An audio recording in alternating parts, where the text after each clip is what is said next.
There's a lake in the heart of Asia that holds 1/5 of all the world's liquid freshwater. It's more than all the 5 Great Lakes have together. Even if all the rivers on our planet suddenly changed their direction and set on a mission to drain this lake, it would take them a whole year to finish the job. I'm talking about the deepest lake in the world, Lake Baikal. If you decide to go all the way down to its deepest point, prepare for a journey of almost 5,400 feet. The descent takes several hours, but the rift floor of the lake is way deeper, between 5 to 7 miles beneath the surface. It means it could be even further down than the Challenger Deep, which is the deepest known place on Earth. The amount of water it has would be enough for everyone on Earth to have something to drink for up to 50 years. This mighty giant of a lake replenishes its water completely every 383 years. Baikal has a great delivery crew of over 300 rivers and streams, bringing their waters right in. And only one river flows out of Baikal, the Angara, which is headed straight for the Arctic Ocean. Baikal isn't only the deepest, but also the oldest existing freshwater lake in the world. It formed at least 25 million years ago.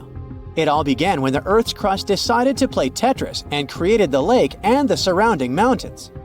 At some point, Baikal must have been just a humble riverbed, but then tremors and fractures shook the Earth, and the distance between the shores got bigger. Water levels rose thanks to the melting glaciers. Then, several lakes formed and later merged into one. Baikal is one of around 20 lakes in the world that are older than 1 million years. And since it wasn't disturbed by glacial periods, it's a perfect research ground for scientists. Its deep-drilled core sediments can tell a lot about the climate of our planet in different periods. Since Baikal is in a rift basin with 2,000 seismic tremors per year, the lake is deepening and still growing in size. Its shores drift apart at around the same rate as South America and Africa are moving away from each other, so it has all the potential to become an ocean. Another thing Baikal has in common with the oceans is that it has water rich in oxygen, even at its lowest depths. This is one of the reasons why the fauna of the lake is so incredibly rich. It's home to over 2,500 various animals and 1,000 plant varieties. Around half of them are unique and only exist in this area, like the endemic algae, the Baikal fish, and the Baikal oilfish. There are also some bears, elk, and lynx living on its shores. They must appreciate the fact that the temperatures around the lake are always higher than the rest of Siberia, thanks to its huge water mass. Most Baikal dwellers prefer to stick to the bottom of the lake, but there's one brave guy you'll meet if you decide to visit. Meet the Baikal seal, also known as Nerpa. It's the only true freshwater seal in the world. Nerpa's eyes are so cute it nearly landed the part of Puss in Boots in Shrek. Nerpa in Boots sounds good to me. These huge eyes are there to help them follow their favorite pelagic fish underwater. There are other seal kinds that can handle freshwater or use it to breed, but these cuties spend their entire lives in it. But wait, how did seals, which are supposed to be oceanic creatures, end up in a lake miles and miles away from the sea? About 400,000 years ago, during the Pleistocene era, these adventurous creatures traveled up the river and drainage systems that connected Lake Baikal to the Arctic Ocean. The ringed seal that still lives in the Arctic is believed to be the Baikal seal's closest ancestor. Today, Baikal seals are confined to their freshwater home because of the changes in waterways. And they seem to be pretty happy with their home as they can choose from a huge variety of food to eat. The seals mostly hang out in the north and central areas of the lake, but move south in the winter. The lake gets covered with ice, which they use as a chill-out zone, just like their oceanic cousins use rocks or the beach. Since at least 1969, Lake Baikal has had some mysterious ice rings pop up randomly here and there. At some point, they got so big that the astronauts even spotted them from space. The rings usually appear in late April, but can be there in January or May. Scientists couldn't crack the code on how these rings form for a while. They had all sorts of theories, and the most popular involved methane gas bubbles from the lake's depths. But then, scientists noticed that some of the rings were in shallower waters, where gas emissions don't happen. So, an international team of scientists decided to solve the mystery. They traveled to Lake Baikal, drilled holes in the ice, and dropped sensors into the water. In 2016, when they started the research, they heard that 2 vans had gotten stuck in the mysterious ice rings. Once they had analyzed the data from the sensors, it turned out that the secret behind the rings was warm eddies flowing clockwise under its ice cover. The currents were less intense in the center of the eddies, so the ice above them was thicker at the edges. The waters of the lake are so clear that you can see some extremely deep parts up to over 130 feet down. This is thanks to the surrounding mountains that send off melting ice right in. Plankton that live in the lake also helps clean the floating debris. When this crystal clear water freezes, it forms an unusually thick and see-through layer of ice. The wind likes to play sculptor on Baikal and creates one-of-a-kind pieces of art here. It picks up water, which, of course, freezes into the most unusual designs. Frozen bubbles and icicles you've never seen before. The location and geography of the lakes and the cycles of melting and refreezing create the perfect conditions for this ice workshop. And you can even see rocks that seem to be floating. The bottom of the rock freezes to the surface of the ice. Then, the strong winds wear away the surroundings, leaving a perfect pedestal for the rock. If you think the floating rocks look eerie, how about Baikal's version of the Loch Ness Monster? The local Buryat people have a legend about the water dragon master that lives in the lake. A dragon is believed to be the most powerful creature living on Earth in Asian mythology. They believe there are 4 dragons living in the 4 seas, each responsible for one of the cardinal directions. Baikal is the North Sea in this story. The image of this dragon is supposedly etched in ancient petroglyphs on the cliffs of Baikal. There's also a hefty stone slab that looks like a monument dated back to somewhere between the 3rd and the 9th century BCE, depicting a mysterious water monster. Imagine the stories this stone could tell, echoing the whispers of a bygone era and leaving us to unravel the enigma of the Baikal cliffs. The legend says that a local warrior was chasing the dragon. He finally reached the largest Baikal island of Lusud-Khan. He was ready to face and defeat the dragon, but the beast turned into a beautiful girl, and they got married. That's one unusual twist to a classic defeat the dragon and take the girl story. So, local legends describe that dragon as a giant sturgeon with an almost gator-like snout and armored body. In reality, the mythical monster must be one of the many huge fish living in the lake. They can afford to grow to several feet in length thanks to the high levels of oxygen in the water. Beluga sturgeon can weigh several thousands of pounds, lives up to 50 or 60 years, and never stops growing. What's the scariest predator under the ocean? The crocodile? I don't think so. Loch Ness Monster? Please, it never existed. How about the Chronosaurus?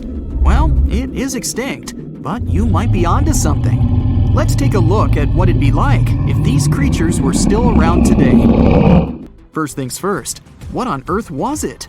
The Chronosaurus was a marine carnivore that lived in the cool, high-latitude Eromanga Sea.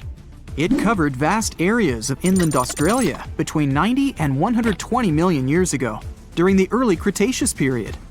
Near-complete fossils of the creature were also found near Colombia, which is a country that has a noted connection to prehistoric reptiles and turtles.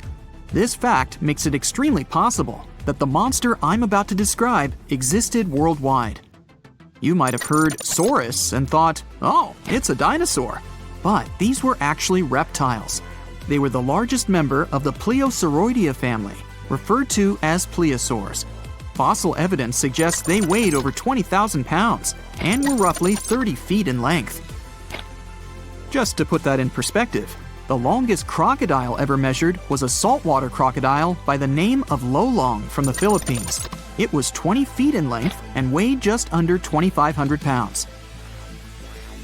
And that's still 10 feet shorter and incredibly lighter than the average Chronosaurus, making the crocodile seem like nothing more than a glorified goldfish in comparison.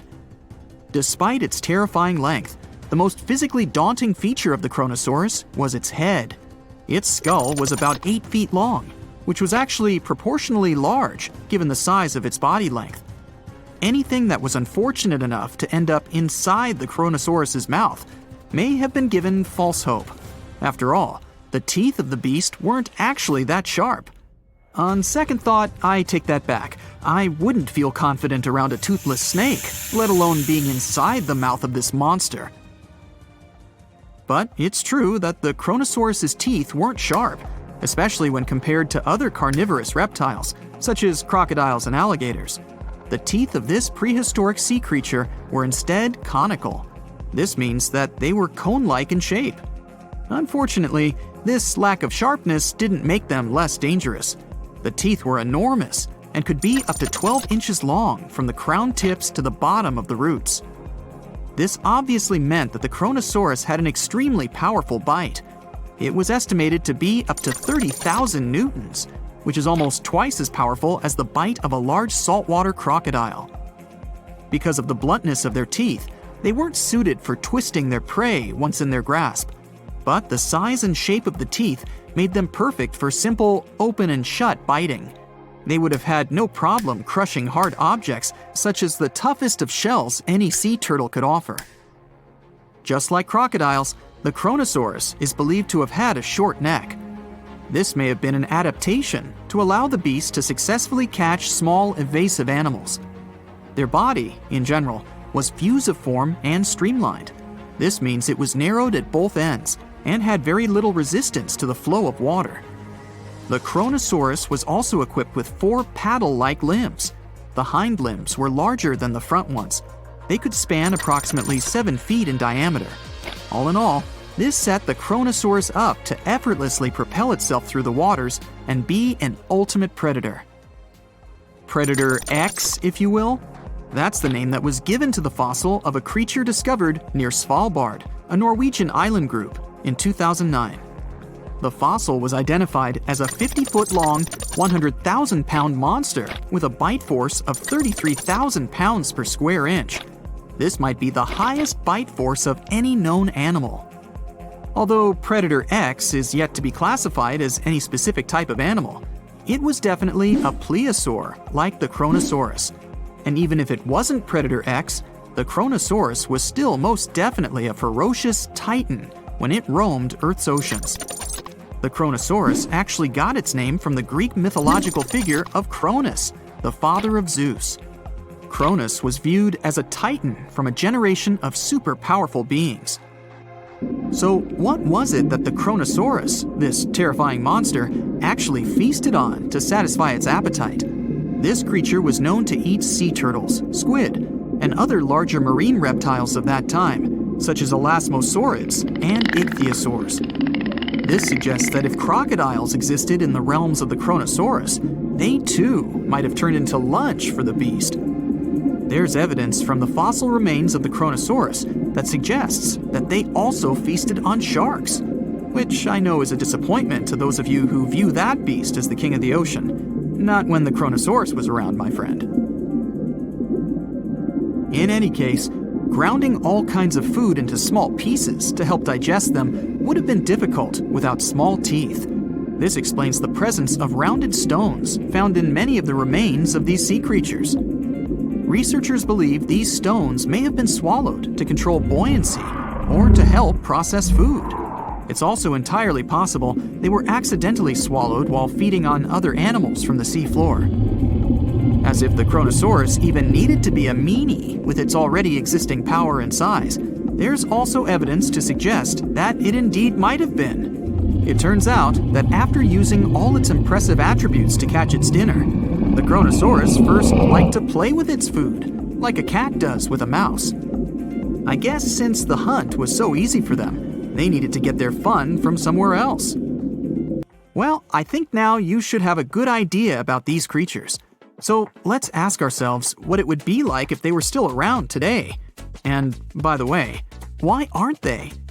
Well, the Chronosaurus was completely finished off by the same KT meteor that took out the dinosaurs 66 million years ago. But even before this catastrophic event, they were coming under increased pressure from an even bigger and more vicious family of carnivorous marine reptiles known as mosasaurs. You can't always be a top dog, I guess, or rather, top marine reptile. But what if this never happened, and they were still roaming Earth? Well, this might be obvious, but can you imagine what kind of impact that would have on sea tourism?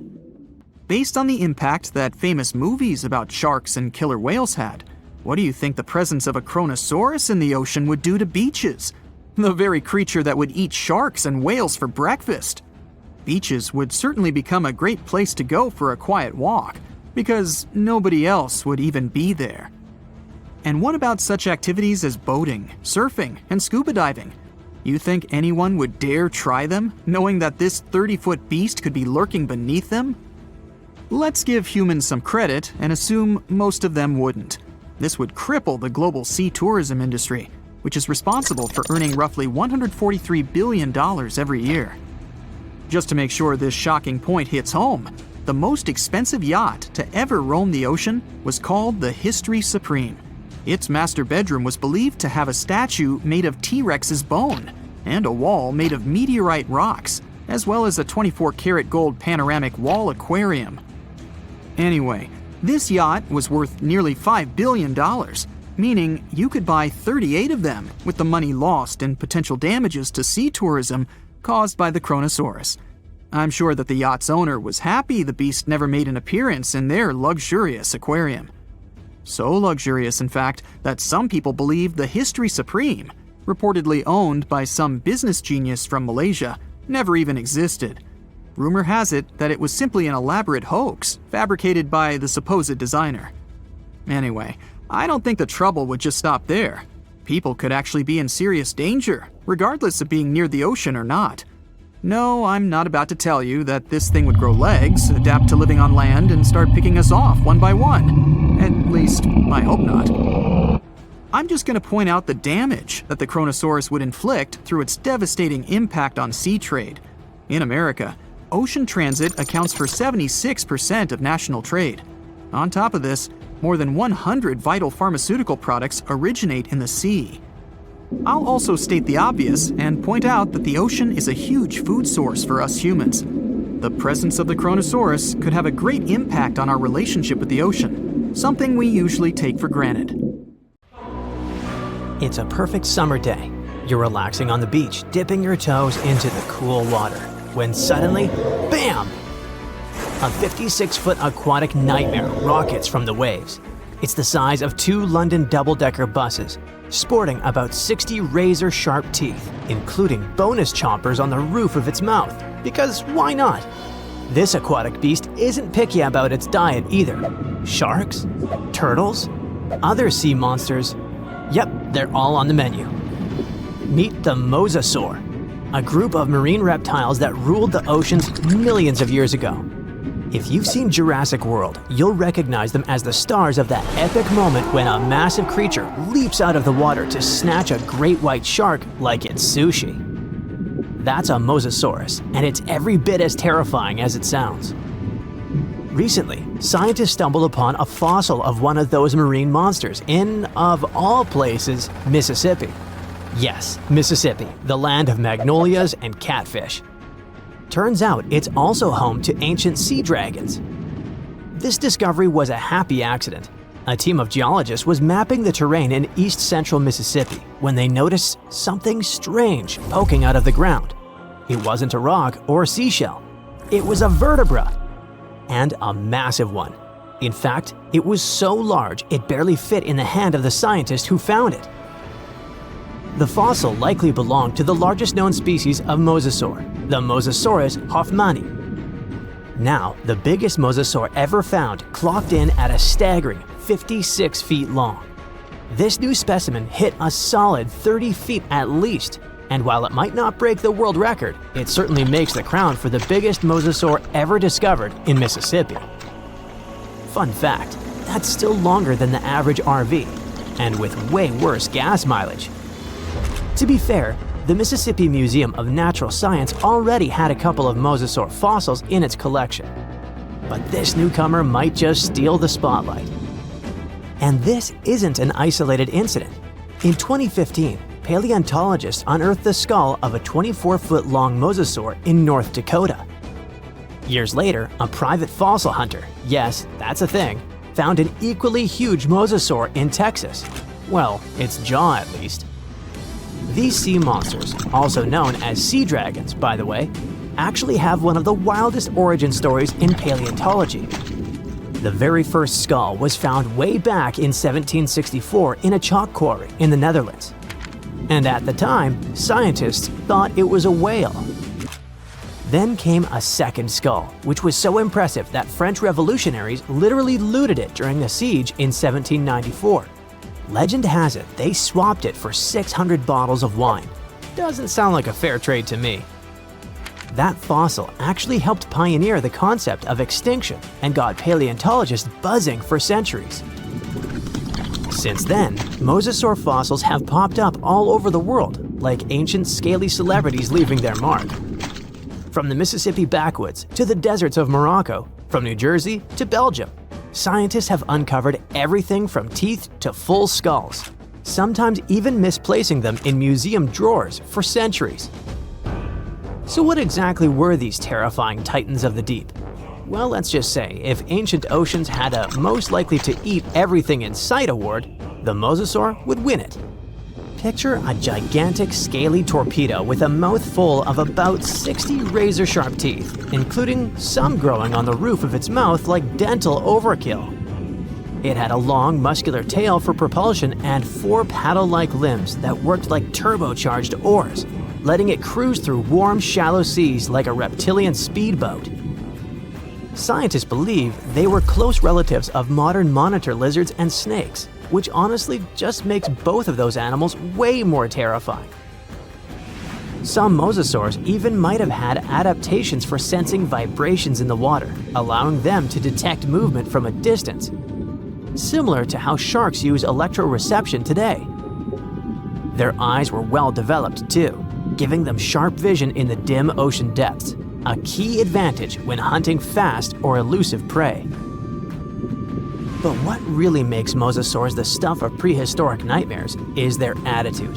They were apex predators, and they knew it. Those sea monsters weren't picky eaters. Fish, turtles, birds, sharks, other mosasaurs. Basically anything that moved was dinner. Fossilized mosasaur stomach contents prove they practiced family dinner in the most metal way possible. If they were around today, your beach day would be a lot more exciting, and probably shorter. These guys were so intense, they dominated the whole world.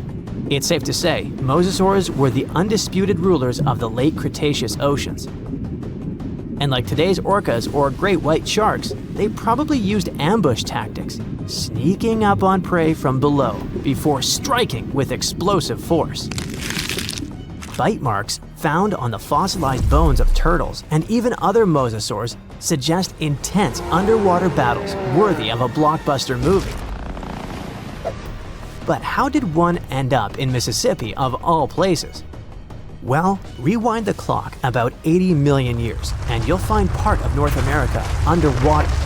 A vast shallow sea known as the Western Interior Seaway split the continent in two, running from the Gulf of Mexico to the Arctic Ocean. It was warm, teeming with life, and yes, crawling with sea monsters. This prehistoric seaway was a watery wonderland. Imagine long-necked plesiosaurs gliding through the water, birds with teeth diving for fish, and oysters the size of car tires clinging to reef-like structures. Even giant fish like this weird guy over here called it home. This ancient inland sea stretched over 600 miles wide in some places, but it was no more than a few hundred feet deep, making it ideal territory for predators like mesosaurs to thrive. The shallow depth also meant that their prey had few places to hide, turning the seaway into a prehistoric buffet. But the western interior seaway wasn't a permanent fixture. As the Rocky Mountains rose, the seaway slowly disappeared. Over millions of years, it transformed from a shallow ocean to swamps and then to dry land. Today, what was once an ocean is now the Midwest, complete with cornfields, cows, and the occasional Mosasaur vertebra hiding in the dirt. Now, this wasn't exactly the end of the Mosasaurs. Sadly, even these monsters couldn't outswim extinction. Those massive sea beasts met their watery grave around 66 million years ago, when Earth got an unwelcome visitor, a 10-mile-wide asteroid. When that space rock slammed into what is now Mexico's Yucatan Peninsula, it unleashed destruction on a planetary scale. The impact triggered massive tsunamis, set forests ablaze, and shot so much debris into the atmosphere that sunlight was blocked out for months, maybe even years. This impact winter plunged Earth into a deep freeze. With sunlight gone, plants couldn't photosynthesize, and the food chain collapsed like a house of cards. On land, plant eaters starved, and predators like T-Rex soon followed. About 75% of all species on Earth disappeared. But don't think the oceans were a safe retreat. The seas were hit just as hard, if not worse. First came the mega tsunami that devastated marine life along coastlines. Then, the real villain arrived. You see, without sunlight, phytoplankton, those tiny microscopic plants that serve as the foundation of the marine food web, perished. With them went zooplankton, small fish and filter feeders. And when the buffet dried up, the big predators like the mosasaurs went hungry. No food, no future. With plunging temperatures and ocean acidification, even the ocean's top predators couldn't survive. Mosasaurs, along with plesiosaurs and ammonites, were wiped out in the blink of a geological eye. So ended the reign of sea monsters. The good news is that you can now swim at peace knowing that no sea dragon will ever come at you. I mean, it's a bummer that they went extinct, but let's be honest, beach days are way more relaxing without 56-foot lizards crashing the party. Think you know what lurks in the depths of the ocean? While nearly 95% of our oceans haven't been explored yet, it's hard not to let your imagination run wild. But thanks to brave explorers, deep-sea cameras, and awesome archaeologists, we do know about some pretty incredible sea creatures living in our waters today, and millions of years ago. From the 9-foot spider crab to the 60-foot prehistoric megalodon, these sea dwellers come in all shapes and sizes. But let's focus on sea creatures famous for their huge size. Can you guess which living species of whale is the largest? Well, it's not the orca, but that's a good guess. The orca is a toothed whale that can grow to anywhere from 23 feet to 32 feet, which is slightly smaller than a school bus. How about the narwhal? Nope, they're not the biggest either. These unicorns of the sea live mainly in Arctic waters and only grow 13 feet to 20 feet in length, and that's including their 9-foot tusk. Tired of guessing? Okay, I give in. The largest whale that still exists today is the blue whale. At a jaw-dropping 82 feet to 105 feet, the blue whale is not only the biggest whale we know of, but is currently the largest animal to have ever lived on Earth. Seriously. These animals are bigger than a T-Rex, and even the prehistoric megalodon. If you were to put a blue whale next to a school bus, it would look like it could swallow it. Think about that. According to National Geographic, a blue whale's tongue can weigh the same as an elephant.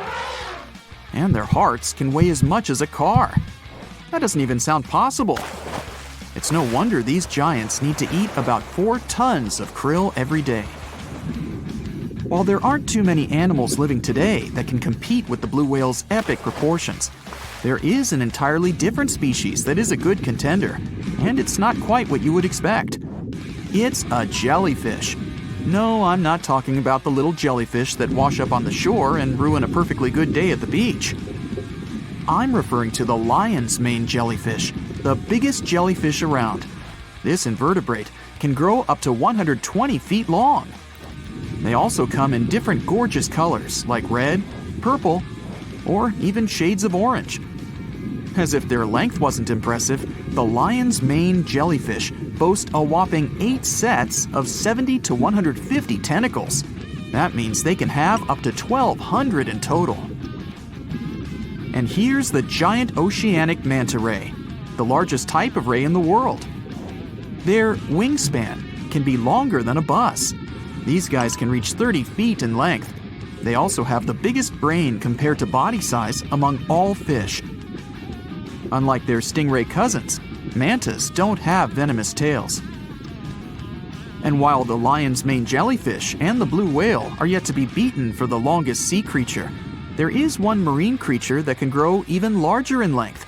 The Portuguese Physalia physalis, tentacles and all, can reach a length of 165 feet long, and that's according to mentalfloss.com. While this thing may look a lot like a jellyfish, it's actually known as a siphonophore, and there are hundreds and sometimes thousands of them that are genetically identical. Their long tentacles help the organism catch prey, and its sting is fatal to most animals, even humans in some cases. What's even creepier is that if one of the tentacles comes off the organism for whatever reason, it can float around the water for days before decomposing. Even if it's detached, this tentacle can still sting you. But don't go running out of the ocean just yet.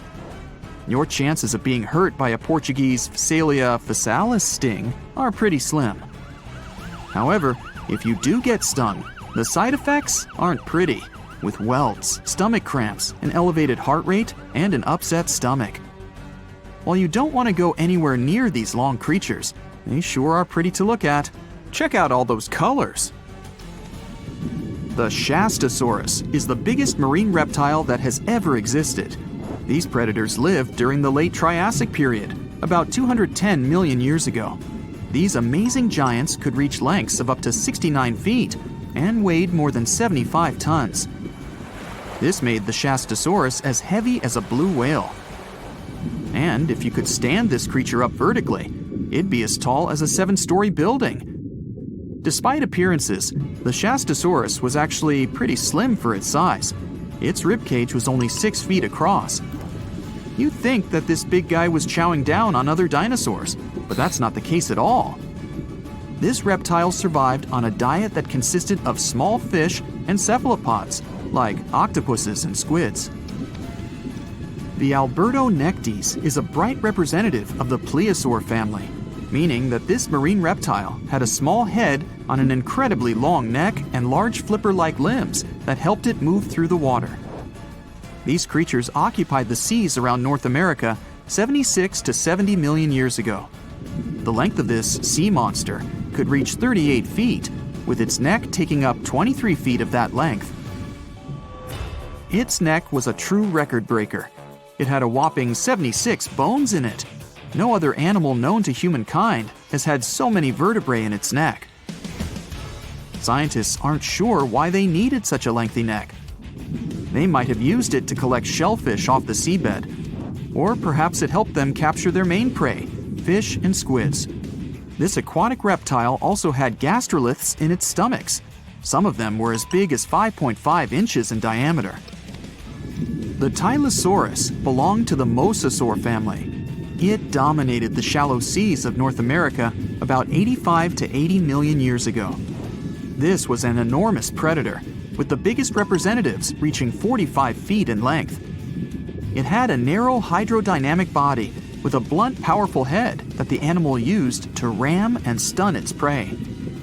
Its body was equipped with agile flippers and a long tail decorated with a maneuverable fin. The Tylosaurus was a carnivore, and its diet included not only fish, turtles, and small sharks, but also other mosasaurs, plesiosaurs, and flightless birds. Meet Ophthalmosaurus. This prehistoric reptile thrived during the late Jurassic period and lived in oceans all over the world. Ophthalmosaurus weighed somewhere around 6,000 pounds and grew to approximately 16 feet long, according to newdinosaurs.com.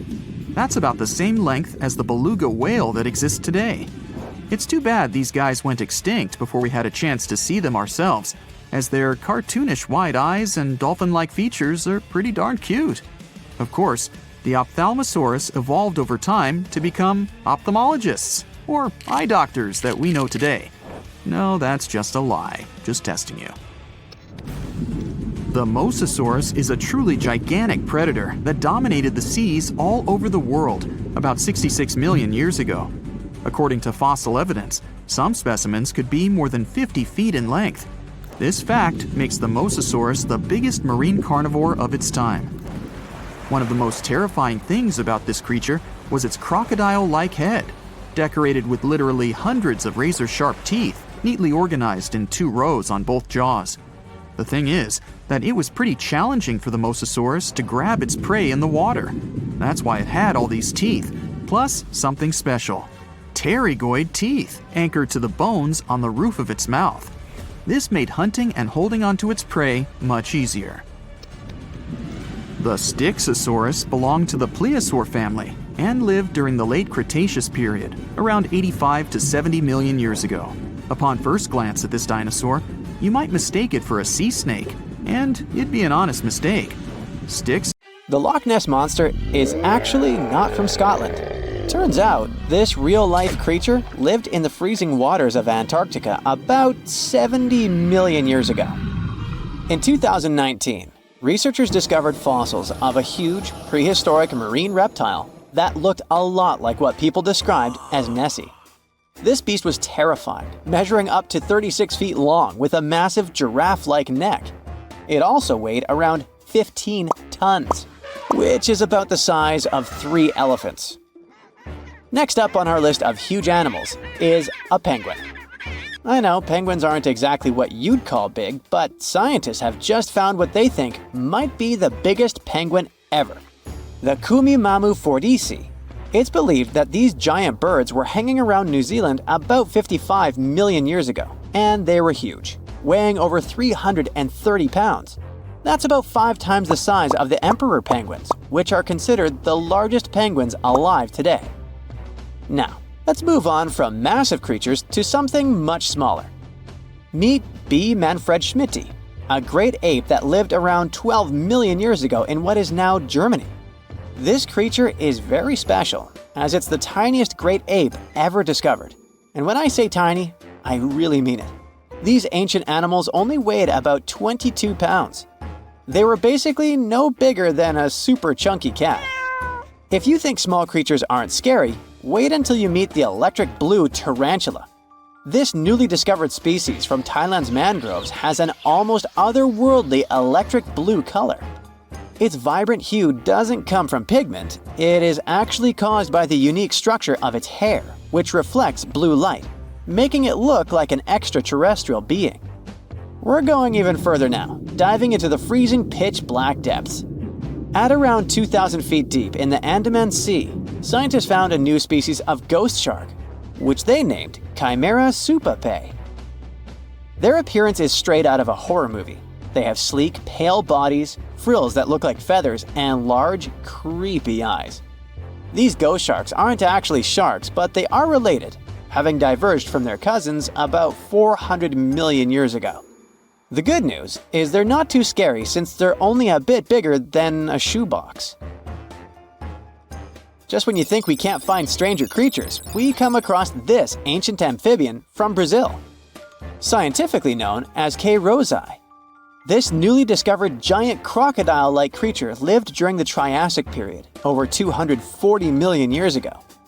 At nearly 10 feet long, it had a powerful jaw, resembling the modern-day alligator. This beast was definitely a survivor since it adapted to the most severe conditions ever seen on the planet. Last year, scientists were tracking the dense Amazon rainforest at night when they found some quirky orange spiders that looked like they were wearing black boots. The team soon discovered it was a new type of giant crab spider. And no, they don't look like crabs at all.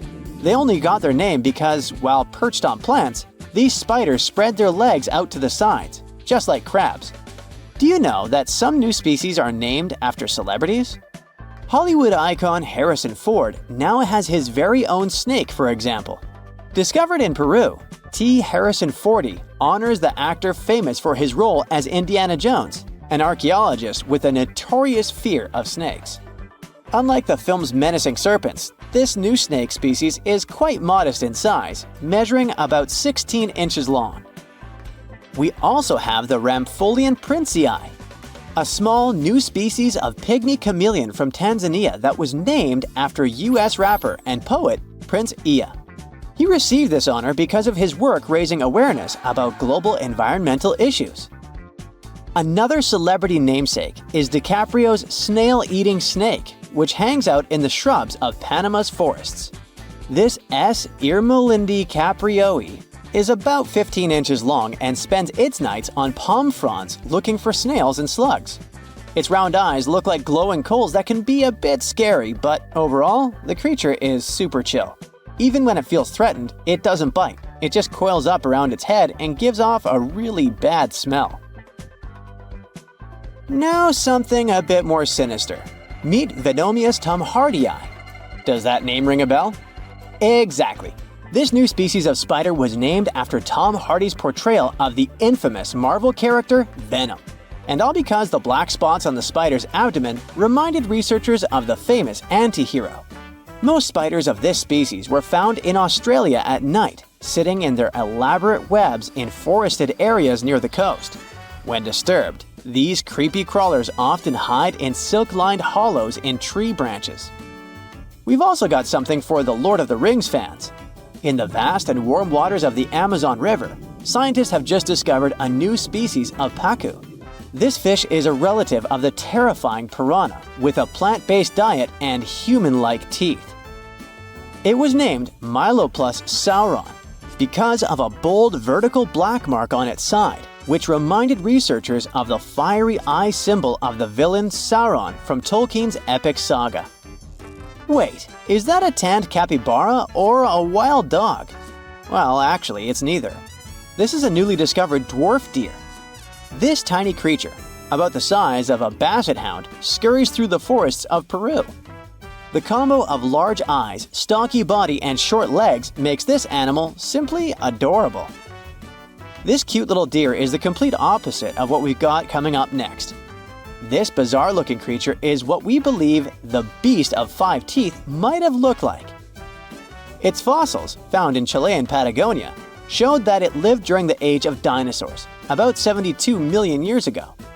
This finding is just another piece of evidence that mammals had been roaming around that part of South America much earlier than we thought.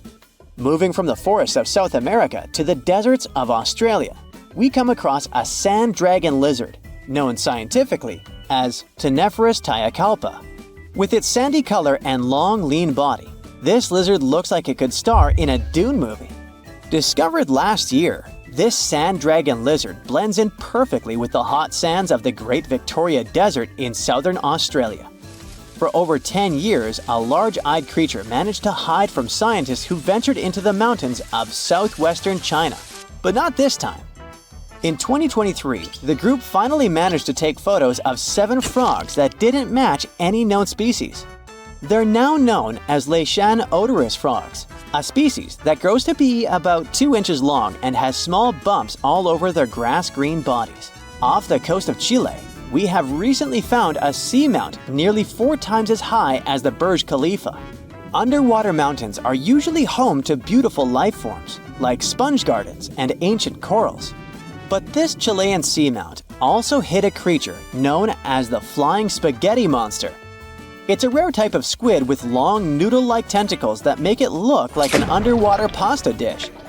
Including its tentacles, this strange creature can be over 130 feet long. Recently, scientists were diving into the cold waters of the Antarctic Peninsula when they thought they had found an ordinary dragonfish swimming by.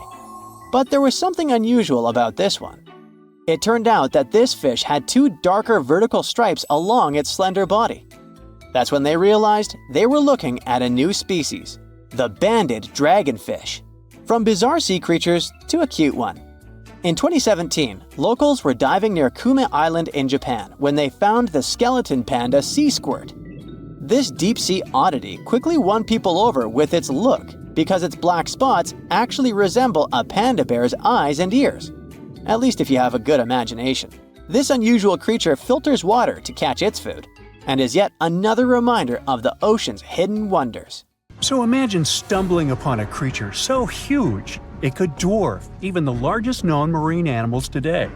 Scientists discovered the fossils of this beast on England's coast and believe it once ruled the waves. The new species was named Ichthyotitan severnensis, but thankfully for me, scientists nicknamed it the Little Stock Monster. Its estimated lengths range from 72 to 85 feet long, almost as big as a blue whale. Megalodon can't even compare to this. It was only about 60 feet long. And what's crazy is that this fossil we found wasn't even an adult, so who knows what their actual size was. The first piece of the Little Stock Monster was discovered in 2016 in the Westbury Formation. Researchers found a 3-foot-long jaw part that belonged to an unknown species. For years, this single fragment had been driving them crazy because they had no idea what that animal was. Then, in 2020, a miracle happened, of sorts. A father with his 11-year-old daughter found the second piece of fossil on a beach. This discovery led to more findings. Finally, in 2022, the last piece of the literal jaw puzzle was found, buried along the Somerset coast. This leviathan belonged to the Shastasaurid family. Both the Little Stock Monster and other Shastasaurids had one ancestor, so all the species in this family are super similar to each other. For example, all of them were the largest marine reptiles ever to exist. Although our Little Stock Monster is much larger, most Shastasaurids could grow up to only 69 feet long, and it's possible that the Little Stock Monster, when fully grown, would reach up to 100 feet or even more. Both of their bodies were just perfect for cruising the ancient seas. These marine titans were elegant and slender, with an elongated snout. Other marine animals at the time were smaller and looked more like dolphins. Shastasaurids had long paddle-like limbs adapted for efficient swimming. Their skulls show large eye sockets, which means they had excellent vision. If you were in the ocean, no matter what time it was or where you were hiding, they could spot you. They were also incredibly fast and could dive to great depths. Of course, all these things made them the most terrifying predators. They ate pretty much everything, including fish and squid, and you if you were there. They probably captured their prey like whales, opened their huge mouths, and literally sucked the fish in. What made the Little Stock Monster especially scary is that it wins in the jaw competition. For other Shastasaurids, their jaws were a bit weaker, so they hunted smaller fish, kind of like today's orcas. They required vast amounts of food. This shows us that the Earth's Triassic oceans had rich, productive food webs. But the Little Stock Monster has this unique feature. It could open its jaw almost 90 degrees upwards. It also had tons of powerful muscles around. Its jaws were horrifyingly strong. So while others were hunting some squids, the Little Stock Monster probably hunted large fish and even other marine reptiles. Fossils of Shastasaurids have been found everywhere in the world, from North America to Asia. This means that these creatures dominated and terrorized the oceans for millions of years, although even they weren't completely safe from scavengers. And that's exactly why we struggle to find these fossils now. Scavengers didn't leave any remnants of them. So, while we have some fossils of this marine family, they mostly remain a mystery for us. They lived in the oceans about 200 million years ago, in the late Triassic period. The Earth looked completely different back then. All continents were united in one Pangaea, a huge landmass. Some parts of this supercontinent were covered with lush conifer forests, while others were dry deserts and open prairies. It was before the famous Jurassic period, but there were already first pterosaurs and amphibians. It seems like those monsters were crazy resilient. The Triassic period was super unstable, but they survived through many changes in the environment. Well, until the last one. The Triassic extinction came out of nowhere. It was one of the Earth's big 5 extinction events. It wiped out almost all species on the planet, including these leviathans. It's still not clear what happened exactly, but it looks like there was a huge tectonic activity. Volcanoes in the oceans were going crazy back then. These massive volcanic eruptions have probably altered the climate and ocean chemistry, leading to the extinction of many species. Scientists have a theory that it might have happened because there was a rain of comets flying to our planet from the Oort cloud. This likely happens about every 200 million years or so. I wasn't around then, so I'm just guessing here. In any case, after the extinction, the Earth took some time to recover. Then it entered the famous Jurassic period. More terrifying sea monsters were on the way. One of them left us a colossal skull. This fossil is 150 million years old, and it also belonged to a sea beast from Jurassic times. They called it the Sea Rex. The name is very fitting. This monster could have broken a car in half with one bite. It was also discovered accidentally. A fossil enthusiast was walking along the Jurassic coast. This place is famous for having tons of ancient fossils, all because of the erosion in stormy weather. Typically, people find small spiral fossils here. However, this time, he discovered a giant sea monster fossil. Excited, he contacted scientists. They arrived at the spot right away and then had to carefully climb down a cliff to search for the rest of the skull. This fragment alone is 6.5 feet long. Turns out it's a newly discovered species of pliosaurs, giant predators of the ancient seas. Pliosaurs were among the largest marine predators ever. Some of them grew up to 40 feet long.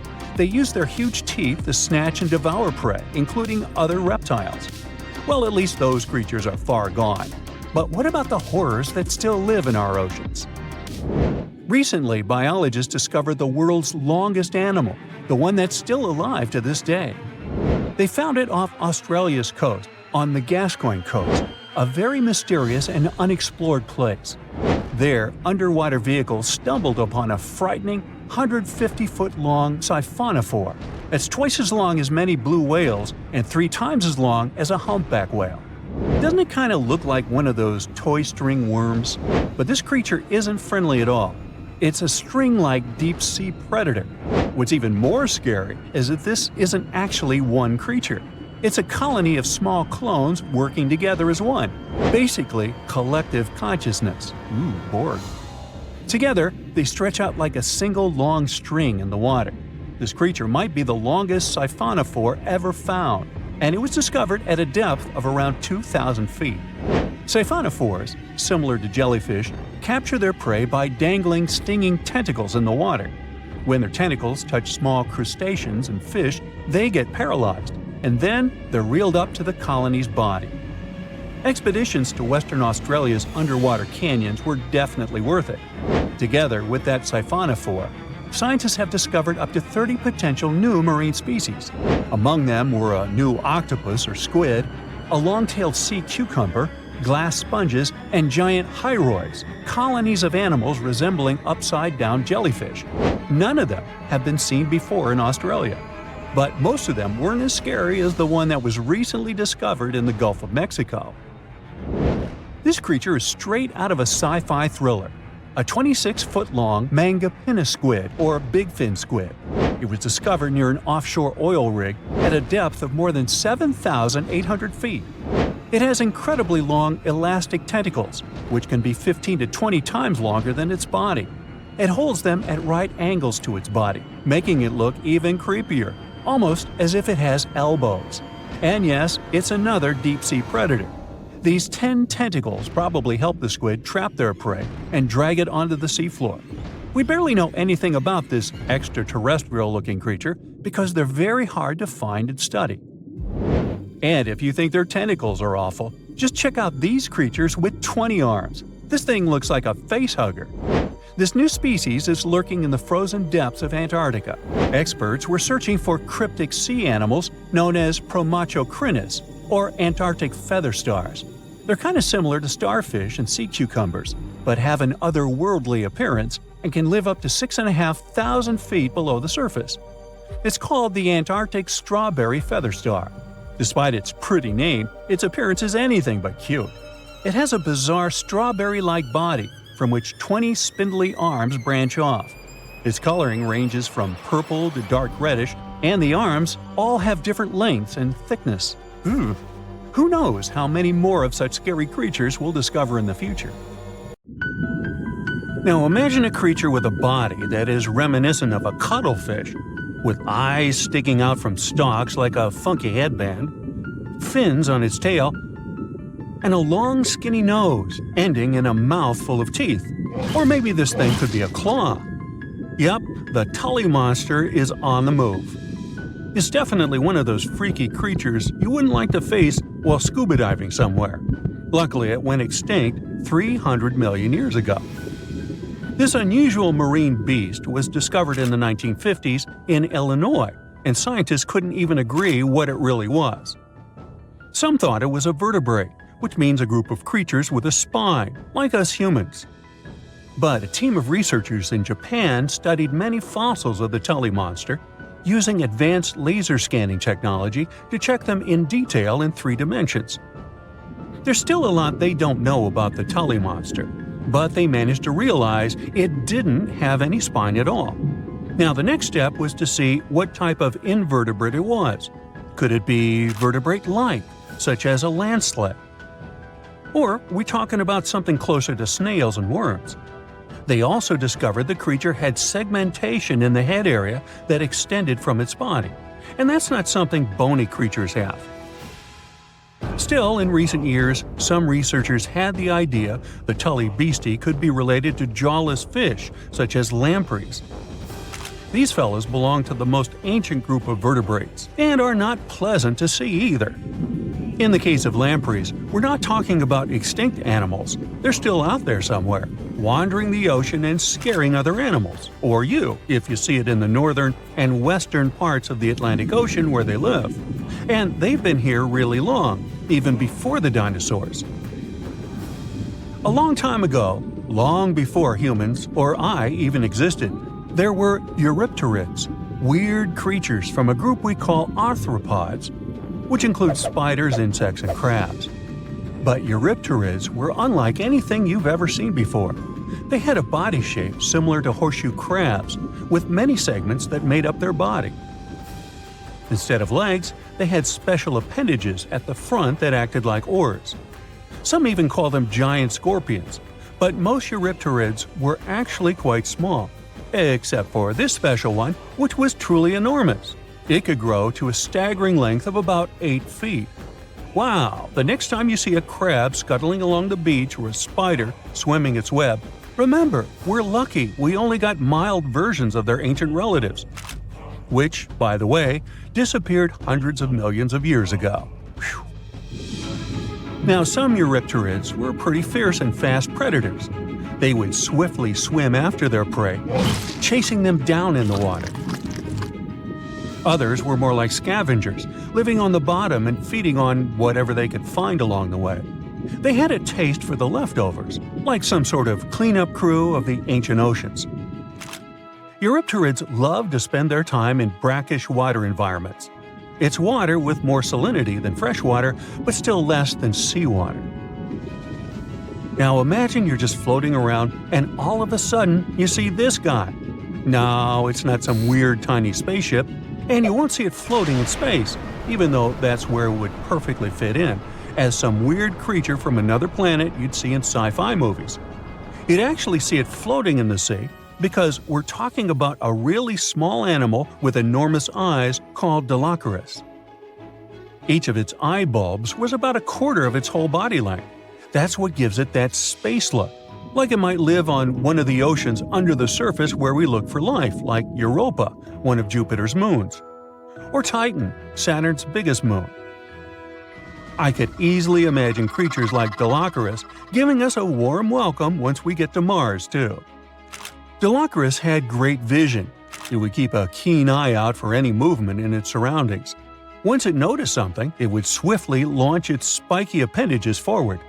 At first, these things looked like tools for fixing stuff, but Dilophosaurus actually used them to capture smaller arthropods. The unusual thing is that even though it had such great eyesight, Dilophosaurus still spent most of its time catching prey in brighter waters near the surface. And yet, scientists found its fossils in the rock layers that are more often associated with darker environments, where animals such as deep-sea crinoids and vampire squids reside today. It's confusing. But one of the explanations for this says it's possible these deep-sea creatures actually lived in shallower waters in the past and later ended up in the depths as the geography of our planet changed over time. No one knew what Dilophosaurus really was. It could belong to a group of arthropods, and it seems to me that's where most of the world's weirdest creatures are. Some believe it could be related to mantis shrimp, while others compare it to blind, worm-like crustaceans that live in dark underwater caves. And check out this enormous worm lurking beneath the sandy ocean floor, patiently waiting for its next meal to swim by. These ancient creatures were like stealthy predators, perfectly camouflaged in their sandy lairs. And now, 20 million years later, scientists have found the remains of their hidden hideaways. The burrow they discovered, shaped like the letter L, was found preserved in ancient sediment on the seafloor of Taiwan. It was around 7 feet long and only an inch wide. That's where the ancestors of modern bobbit worms live. Bobbit worms have been around for a long time. They can grow to be a few inches to a whopping 10 feet long. A pretty weird creature dominated the skies at the end of the dinosaur age in North America. We know it as Quetzalcoatlus, and it soared above famous dinosaurs like Tyrannosaurus and Triceratops, showing them who the ultimate ruler of the skies was. Quetzalcoatlus belonged to a group of flying reptiles called pterosaurs. They were some of the biggest flying animals ever known to exist. When you think of Quetzalcoatlus, imagine an animal as tall as a giraffe. These incredible creatures had long necks, small bodies, long legs, and wings that were relatively short compared to their size. The biggest of its kind was really massive and held the title of being the largest flying creature of all time. They had long, pointed skulls, while some also had short crests at the back of their heads. And for a long time, researchers were confused about how these giant pterosaurs hunted for food. At first, some even believed that Quetzalcoatlus and its relatives were like giant vultures that scavenged the remains they would find around. They drew such a conclusion because Quetzalcoatlus fossils were found inland, away from the coast where other big pterosaurs were found, such as the crested pteranodon. Plus, many thought these fellows were skilled at skimming, which means lurking over freshwater systems and catching fish. But it appears these massive animals were actually predators with excellent hunting skills. The exact technique they used to catch their prey remains a mystery, though. Now here's another cool discovery, a specific fossil as the oldest evidence of muscle tissue ever found. This fossil belongs to a group of animals that includes modern creatures such as jellyfish, corals, and sea anemones. And it looks so cool and unique, right? It has bundles of fibers arranged in a four-fold symmetrical pattern, similar to what we see in Nedardians today. This arrangement is different from any other fossil from that period. Now this fossil may look weird, but it helps us understand the evolution of muscle tissue in animals. They, well, all of us actually, got new options for discovering different feeding strategies and generally new things to do thanks to muscles. And it's not like scientists usually get to study fossilized muscles. It's more that they learn about that based on how animals feed, reproduce, move, and do other things. So this cool fossil suggests animals may have had an earlier origin than we used to believe.